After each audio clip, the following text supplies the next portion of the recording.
Butterfly girl 85 ഒരുപാട് കാലമായിട്ട് നമ്മൾ കേൾക്കുന്നൊരു പേരാണ്. ഒരുപാട് ഫെസ്റ്റിവൽസിൽ ഒരുപാട് അവാർഡുകൾ കിട്ടിയ സിനിമയാണ്. ആ ഒരു സിനിമ ഇപ്പോൾ തിയേറ്ററിൽ റിലീസാകാൻ പോവാണ്. ആ ഒരു സിനിമയിൽ പ്രധാന വേഷങ്ങൾ ചെയ്ത രണ്ടുപേരാണ് നമ്മുടെ കൂടെ ഉള്ളത്. നമുക്കവരെ വെൽക്കം ചെയ്യാം. വെൽക്കം. Thank you. അപ്പോൾ നിങ്ങളുടെ ക്യാരക്ടേഴ്സ് ബട്ടർഫ്ലൈ ഗേളിൽ എന്താണെന്നുള്ളത് പറഞ്ഞോളൂ. അനു അല്ലേ പേര്? അനുപ്രഭ. ബട്ടർഫ്ലൈ ഗേളിൽ മെയിൻ ക്യാരക്ടർ ചെയ്യുന്നത് ശ്രീധന്യ. പ്രശാന്ത് സാറിൻ്റെ പടമാണ്. പ്രശാന്ത് മുരളിയുടെ ധന്യയുടെ ഒരു ഗ്രൂപ്പ് ഓഫ് ഫ്രണ്ട്സ് ഉണ്ട്. ആ ഫ്രണ്ടിൽ ഒരാളായിട്ടാണ് ചെയ്യുന്നത്.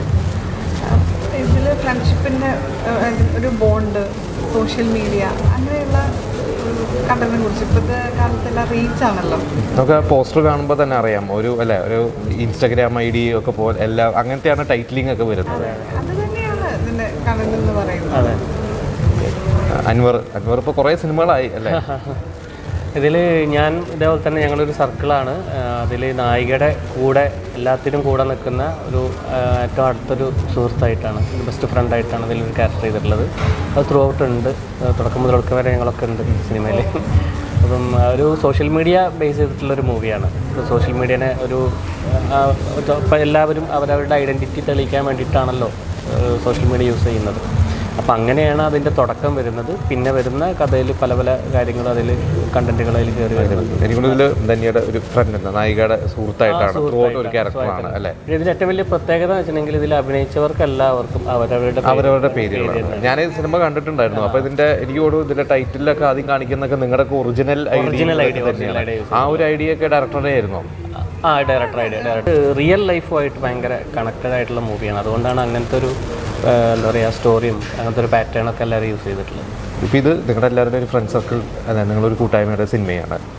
അപ്പോൾ എങ്ങനെയായിരുന്നു? അപ്പോൾ ആ ഒരു സാധാരണ സിനിമകൾ പോലെയല്ല, എല്ലാവരും നിങ്ങളുടെ സുഹൃത്തുക്കളാണ്. പിന്നെ ഇത് കോവിഡിൻ്റെ ആ ഒരു ടൈമിലൊക്കെ കുറച്ച് റെസ്ട്രിക്റ്റഡ് ആയിട്ടുള്ള ടൈമിലും നിങ്ങളൊരു ഫാമിലി പോലെ ചെയ്ത സിനിമയാണ്. അപ്പോൾ അതിൻ്റെ ഒരു എക്സ്പീരിയൻസ് എങ്ങനെയായിരുന്നു മറ്റുള്ള സിനിമകൾ വെച്ച് നോക്കുമ്പോൾ? പക്ഷേ പ്രശാന്ത് സാർ തന്നെയാണ് കാസ്റ്റ് ചെയ്തിരിക്കുന്നത്. പക്ഷേ നമ്മുടെ ഫ്രണ്ട്സ് എന്നുള്ളതെന്നല്ല, ആപ്റ്റായിട്ടിരിക്കുന്ന കാസ്റ്റിംഗ് തന്നെയാണ് ചെയ്തിരിക്കുന്നത്. എല്ലാവരെയും വിളിച്ച് സംസാരിച്ച് ക്യാരക്ടർ കൊടുത്ത് നോക്കി അങ്ങനെ തന്നെയാണ് ചെയ്തിരിക്കുന്നത്. അപ്പം അങ്ങനെ അറിയാതെ വന്ന് ഒരു കൂട്ടായ്മയായി, പിന്നെ എല്ലാവരുടെയും സിനിമയായി, നമ്മുടെ സിനിമയായി നന്നായിട്ട് വർക്ക് ചെയ്യാൻ പറ്റി. എല്ലാവരും കൂടി ഒരേ മനസ്സോട് കൂടിയിട്ട് വർക്ക്. ഇതിൽ സബ്ജക്റ്റ് ഡിസ്കസ് ചെയ്യുന്നതും ഈ പറഞ്ഞ പോലെ തന്നെ സ്ത്രീകൾ അനുഭവിക്കുന്ന ചില പ്രശ്നങ്ങളും, അതിലൊരു സ്ത്രീ എന്താ പറയുക, ഒരു ഇതിൻ്റെ ലീഡ് ക്യാരക്ടർ അവർ എങ്ങനെ അതിനെ ഒരു വേറെ രീതിയിൽ റിയാക്ട് ചെയ്യുന്നു എന്നതൊക്കെയാണ് പറഞ്ഞത്. ഭയങ്കര ശക്തമായിട്ടുള്ള ഉള്ളതാണ്. പിന്നെ അതുമല്ല, ഇതൊരു മോട്ടിവേഷണൽ മൂവിയും കൂടിയാണ്. ഇതിൽ ഒരുപാട് ഇൻസിഡൻസ് ഇന്ന് സമൂഹത്തിൽ നടക്കുന്ന ഒരുപാട് കാര്യങ്ങൾ ഇതിലൂടെ കടന്നു പോകുന്നുണ്ടെങ്കിലും അവസാനം ഇപ്പോൾ നമ്മൾ ഓരോ മനുഷ്യർക്കും പല പല കഴിവുകളുണ്ടാവും. പക്ഷെ അതിലെപ്പോഴും ഹൈലൈറ്റ് ആയിട്ടുള്ളൊരു കഴിവുകളുണ്ടാവും. ചിലർക്ക് പാട്ട് പാടാനും ഡാൻസ് ചെയ്യാനും അഭിനയം. പക്ഷെ അതിൽ ഏതെങ്കിലും ഒന്ന് അയാൾക്ക് കുറച്ചും കൂടെ നല്ല ഹൈ ആയിട്ട് നിൽക്കുന്നുണ്ടാവും. അപ്പോൾ നമ്മളുടെ ഉള്ളിൽ നമുക്കുള്ള കഴിവുകളിൽ ഏതാണോ നമ്മളുടെ ഏറ്റവും ബെസ്റ്റ് അത് നമ്മൾ കണ്ടെത്തണം. അതിലൂടെ വേണം നമ്മൾ എന്താ പറയുക മുന്നോട്ട് പോകാൻ. അപ്പം ഒരുപാട് ആൾക്കാർ ഇപ്പം ഇല്ലാത്ത കഴിവുകൾ ഉണ്ടാക്കിയിട്ട് അതിൽ ഫേമസ് ആവാൻ നടക്കുന്ന ആൾക്കാർ വരെയുണ്ട്. അപ്പം അങ്ങനെയൊക്കെയുള്ളൊരു തിരിച്ചറിവ് ഈ സിനിമയിലൂടെ ഒരു മെസ്സേജായിട്ട് കൊടുക്കുന്നുണ്ട്. ഇപ്പം ഈ ഒരു സിനിമയിൽ അഭിനയിച്ചപ്പോൾ ഇപ്പോൾ ഒരു റിയൽ ലൈഫിൽ സ്ത്രീകൾ അനുഭവിക്കുന്ന ഒരു പ്രശ്നങ്ങൾ കൂടെ അപ്പോൾ എത്രത്തോളം റിലേറ്റ് ചെയ്യാൻ പറ്റിയിട്ടുണ്ട് അതിൽ? ഈ സിനിമ മുഴുവൻ കണ്ടപ്പോൾ എൻ്റെ ബാംഗ്ലൂർ സിനിമ ഞങ്ങൾ കണ്ടപ്പോൾ ശരിക്കും ഒരു സ്ത്രീ ആയാലും ഒരു പുരുഷനായാലും ഇന്ന് ഓരോ സിറ്റുവേഷനിലൂടെ കടന്നതായിട്ട് പോയിട്ടുണ്ടാവും. ചിലർക്ക് അത് പ്രതികരിക്കാൻ പറ്റിയിട്ടുണ്ടാവും, ചിലർക്ക് പ്രതികരിക്കാൻ പറ്റിയിട്ടുണ്ടാവില്ല. അപ്പോൾ ഉള്ളിലുണ്ടായിരിക്കും എനിക്കത് ചെയ്യണമായിരുന്നു എന്നുള്ളൊരു സംഭവം ഉണ്ടായിരിക്കും. എന്തായാലും കണക്ട് ചെയ്യാൻ പറ്റും. എല്ലാവരും ഒരു ഹ്യൂമൻ ബീങ്ങിന് കണക്ട് ചെയ്യാൻ പറ്റും. ഷൂട്ടിന് മുമ്പ് സ്ക്രിപ്റ്റൊക്കെ നിങ്ങൾ എല്ലാവരും വായിച്ചിട്ടുണ്ടായിരുന്നല്ലോ അല്ലേ? അപ്പോൾ ഒരു ഈ പറഞ്ഞ പോലെ തന്നെ ഒരു സ്ത്രീ എന്ന രീതിയിൽ സ്ക്രിപ്റ്റിൽ ഞാൻ പറഞ്ഞ സ്വന്തം റൈറ്റർ എഴുതി വെച്ചതല്ലാതെ വേറെ എന്തെങ്കിലും കോൺട്രിബ്യൂട്ട് ചെയ്യാൻ പറ്റിയിട്ടുണ്ടായിരുന്നോ? അങ്ങനെ എന്തെങ്കിലും ഒരു കോൺട്രിബ്യൂഷൻ സ്ക്രിപ്റ്റിംഗ് സൈഡിൽ ചെയ്തിട്ടുണ്ടോ? അത് ഡയറക്ടറുടെ മൂവി തന്നെയാണ്. ഡയറക്ടർക്ക് ഒരു വിഷൻ ഉണ്ടായിരുന്നു. പുള്ളിയുടെ വ്യൂ അനുസരിച്ച് തന്നെയാണ് ഓരോ സീനും ഓരോ കാര്യങ്ങളും പോയിക്കൊണ്ടു. അങ്ങനെ തന്നെയാണ്. ഇപ്പോൾ എത്ര സിനിമകളായി?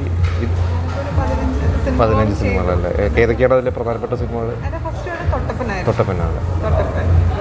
ഇങ്ങനെ അർജന്റീന ഫാൻസ്, കാട്ടൂർക്കടവ്, ശുഭരാത്രി, സുമേഷൻ, പിന്നെ അഞ്ചക്കള്ള കോക്കാൻ, പല്ലുട്ടി, ഇതിനൊക്കെ അവാർഡായിരുന്നു. ഇതിനെ കുറിച്ച് എവിടെയെങ്കിലും ചെയ്തു വെച്ചിട്ടുണ്ട്. ഇപ്പം ഏറ്റവും സന്തോഷം റിലീസാവാൻ പോകണമെന്നുള്ളതാണ്. അൻവറും കുറച്ച് സിനിമകളായി അല്ലേ? ഞാൻ നേരത്തെ കുറേ സിനിമകൾ അസിസ്റ്റന്റ് ഡയറക്ടറായിട്ട് വർക്ക് ചെയ്തിട്ടുണ്ട്. നേരത്തെ കുറച്ച് സിനിമകൾ ഒക്കെ ചെറിയ ചെറിയ വേഷങ്ങളാണ് ചെയ്തിട്ടുള്ളത്. എപ്പോഴും എൻ്റെ പ്രൊഡക്ഷൻ സൈഡോ അല്ലെങ്കിൽ ഡയറക്ഷൻ സൈഡിലും ഒക്കെ ചെറുതായിട്ടുണ്ടായിരുന്നു. പക്ഷേ ആക്ടിംഗ് ആണ് എൻ്റെ പാഷൻ.